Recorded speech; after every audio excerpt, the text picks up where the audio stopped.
कहानी की शुरुआत में हमें एक जेल का सीन दिखाया जाता है जहाँ पर एक बहुत ही खूंखार और खतरनाक कैदी एक्सरसाइज कर रहा था। अब वो कैदी इतना ज्यादा खतरनाक था कि उसके डर से जेल के बाकी सभी कैदियों की पैंट गीली हो जाती थी। फिर थोड़ी देर बाद वहाँ पर कुछ पुलिस ऑफिसर्स आते हैं और उस कैदी से कहते हैं कि अब तुम्हारे इस जेल से निकलने का वक्त आ चुका है, जिसके बाद उस कैदी को जेल से रिहा कर दिया जाता है। हम देखते हैं कि वो खूंखार कैदी सिर्फ 1.5 फुट का था जिसका नाम केल्विन था। तभी उसे वहाँ पर लेने उसका दोस्त पर्सी आता है और वो दोनों कार में बैठकर घर जाने लगते हैं। फिर रास्ते में केल्विन पर्सी से कहता है कि अब मुझे पैसे कमाने हैं, इसलिए तुम मेरे लिए एक नौकरी ढूंढो। इस पर पर्सी उसे कहता है कि उसके पास एक ऐसा काम है जिसको पूरा करने पर उनको $1 मिलियन मिलेंगे और इसको करने के बाद उन्हें पूरी जिंदगी कुछ करने की जरूरत ही नहीं है। अब इतने पैसों के बारे में सुनकर केल्विन भी हैरान हो जाता है और वो पर्सी को कहता है कि वो इस काम को करने के लिए तैयार है। दूसरी तरफ हम एक कपल को देखते हैं जिसमें हस्बैंड का नाम डैरेल था और वाइफ का नाम था वेनिसा। वो दोनों एक रेस्टोरेंट में अपने बच्चे को लेकर झगड़ा कर रहे थे। दरअसल बहुत कोशिशों के बाद भी उन दोनों का बच्चा नहीं हो रहा था, जिस वजह से वो दोनों काफी परेशान रहते थे और हमेशा एक दूसरे से लड़ते रहते थे।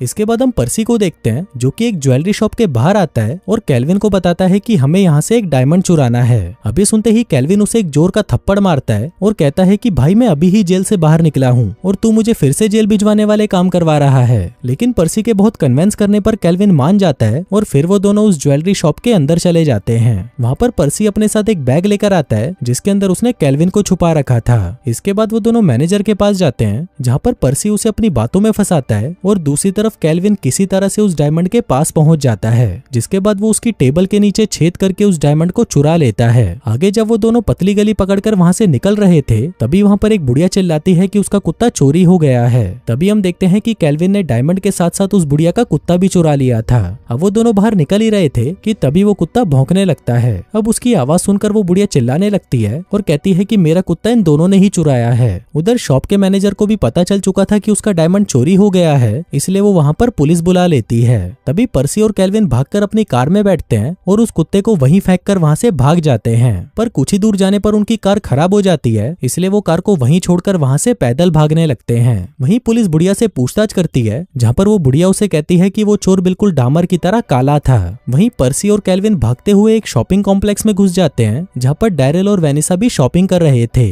अब उनको देखते ही केल्विन भागकर उनके पास आता है और उस डायमंड को पुलिस से बचाने के लिए उसे वेनिसा के बैग में डाल देता है। थोड़ी देर बाद उनको ढूंढते हुए वहाँ पर पुलिस भी आ जाती है पर उनको वहाँ पर कोई नहीं मिलता। इसके बाद हम वेनिसा और डैरेल को देखते हैं जो कि वापस अपने घर आ जाते हैं और वहाँ पर उनके पीछे पीछे पर्सी और केल्विन भी पहुंच जाते हैं। अब वो दोनों वहाँ पर प्लान बनाने लगते हैं कि किसी भी तरह उन्हें वो डायमंड हासिल करना ही है। तभी पर्सी को एक आइडिया आता है और वो केल्विन को एक छोटा बच्चा बनकर उनके साथ रहने को कहता है ताकि मौका मिलने पर वो उस डायमंड को वहाँ से वापस ले आए। पर केल्विन को ये आइडिया पसंद नहीं आता और वो पर्सी को मना कर देता है। पर तभी अगले ही सीन में हम देखते हैं कि पर्सी केल्विन को जैसे तैसे कन्वेंस कर लेता है और उसे एक टोकरी में डालकर उसको डैरेल और वेनिसा के घर के बाहर रख देता है। फिर थोड़ी देर बाद जब डैरेल घर के बाहर आता है तो वहाँ पर वो केल्विन को देखकर बहुत इमोशनल हो जाता है। वो सोचने लगता है कि कोई इंसान इतने प्यारे और खूबसूरत बच्चे को हमारे घर के बाहर छोड़कर कैसे जा सकता है। इसके बाद वो केल्विन को उठाकर अपने घर के अंदर ले आता है और वेनिसा के साथ मिलकर उसका डायपर चेंज करने लगता है। लेकिन तभी वो दोनों केल्विन के हथियार को देखकर डर जाते हैं क्योंकि उसका हथियार उसकी उम्र के हिसाब से बहुत बड़ा था। अब उन लोगों को समझ नहीं आ रहा था कि इस बच्चे का क्या करें, इसलिए वेनिसा चाइल्ड केयर वालों को कॉल करती है ताकि वो लोग आकर इसे यहाँ से ले जाएं। लेकिन चाइल्ड केयर वाले आज छुट्टी पर थे, इसलिए उसे वहाँ से कोई जवाब नहीं मिलता।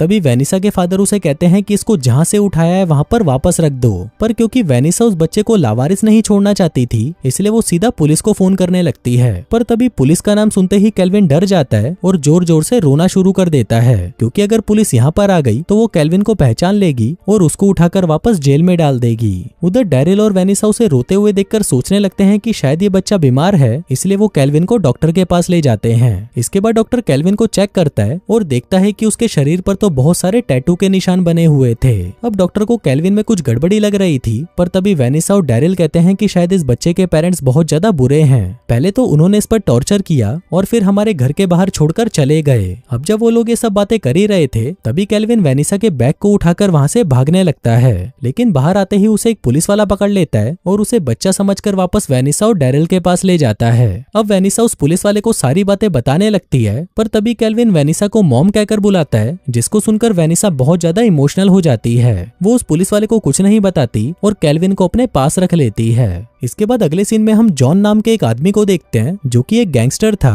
और उसी ने ही पर्सी को वो डायमंड चुराने का काम दिया था, लेकिन पर्सी ने अभी तक उसका काम पूरा नहीं किया, इसलिए जॉन उसे धमकी देता है कि अगर 7 दिनों के अंदर उसने उसका डायमंड नहीं लाकर दिया तो वो उन दोनों को मार डालेगा।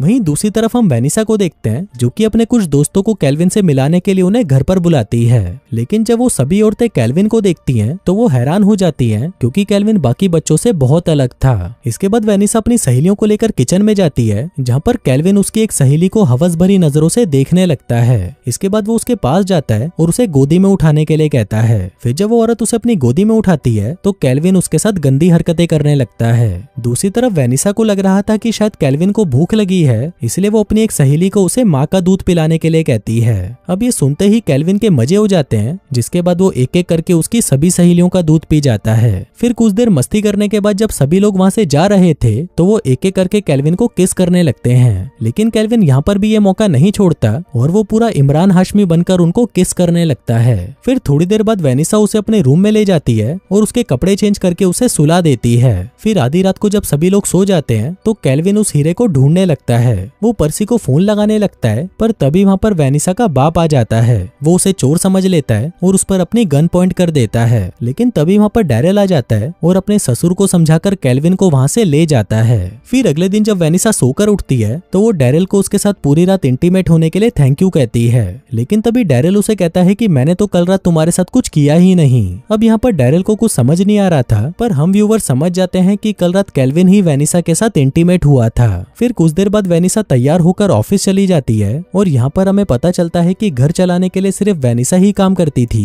और वहीं उसका फालतू पति पूरे दिन घर पर बस सोता रहता था। लेकिन इस बार वो केल्विन को घुमाने के लिए पार्क में लेकर आता है और वहां पहुंचकर वो अपने दोस्तों के साथ बैठकर बातें करने लगता है। वहीं दूसरी तरफ केल्विन के पास पर्सी आता है और केल्विन उसे बताता है कि टेबल के ऊपर जो बैग रखा है डायमंड उसी के अंदर है। फिर जब पर्सी उस बैग को चुराने जाता है तभी वो देखता है कि वहां पर एक नहीं बल्कि 3 बैग हैं। अब ये देखकर वो काफी कंफ्यूज हो जाता है, इसलिए वो किसी एक बैग को चुराकर वहां से भाग जाता है। फिर पर्सी उस बैग को जॉन के पास लेकर आता है और उसे कहता है कि वो डायमंड इसी में ही रखा है, लेकिन जब जॉन उस बैग को चेक करता है तो उसे वहां पर गंदे डायपर और खिलौनों के अलावा कुछ नहीं मिलता। अब ये देखकर जॉन और भी गुस्सा हो जाता है और पर्सी को पकड़कर मारने लगता है। वहीं दूसरी तरफ हम डैरेल को देखते हैं जो कि केल्विन को लेकर एक मैच देखने आया था।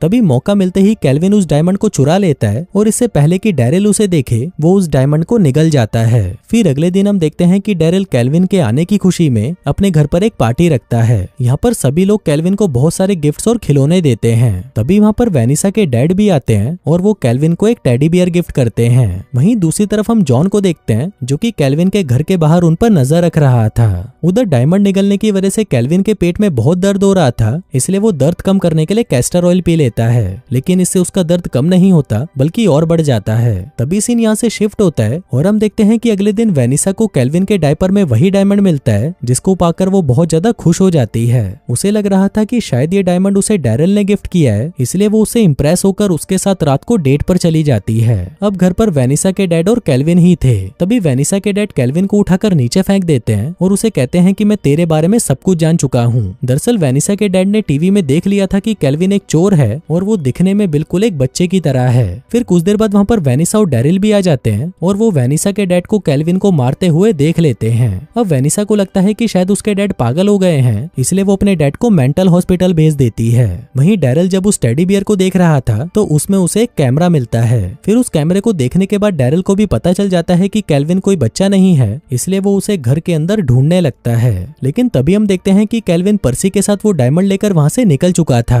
फिर रास्ते में पर्सी उसे बताता है कि आज रात को जॉन डैरेल और वेनिसा के घर पर हमला करने का प्लान बना रहा है। अब ये सुनते ही केल्विन उसे वापस चलने के लिए कहता है क्योंकि अब वो डैरेल से इमोशनली अटैच हो चुका था और वो उसे ऐसे ही मरने के लिए नहीं छोड़ सकता था। वहीं घर पर हम जॉन को देखते हैं जो कि डैरेल के पास आकर उससे वो डायमंड मांगने लगता है, पर डैरेल को उसके बारे में कुछ नहीं पता था। अब जॉन डैरेल को मारने ही वाला था, पर तभी वहाँ पर केल्विन आ जाता है और वो जॉन और उसके साथियों को कुत्ते की तरह मारता है। फिर थोड़ी देर बाद वहाँ पर पुलिस भी आ जाती है और जॉन और उसके साथियों को वहाँ से ले जाती है। फिर फिल्म के लास्ट सीन में हम देखते हैं कि केल्विन वो घर छोड़कर जा रहा था, लेकिन तभी डैरेल उसे जाने से रोक लेता है और उनके साथ यहीं रहने को कहता है। फिर कुछ दिनों बाद हम देखते हैं कि वेनिसा को एक लड़का होता है जो कि दिखने में बिल्कुल केल्विन की तरह था। और दोस्तों, इसी के साथ ही ये कहानी यहीं खत्म हो जाती है।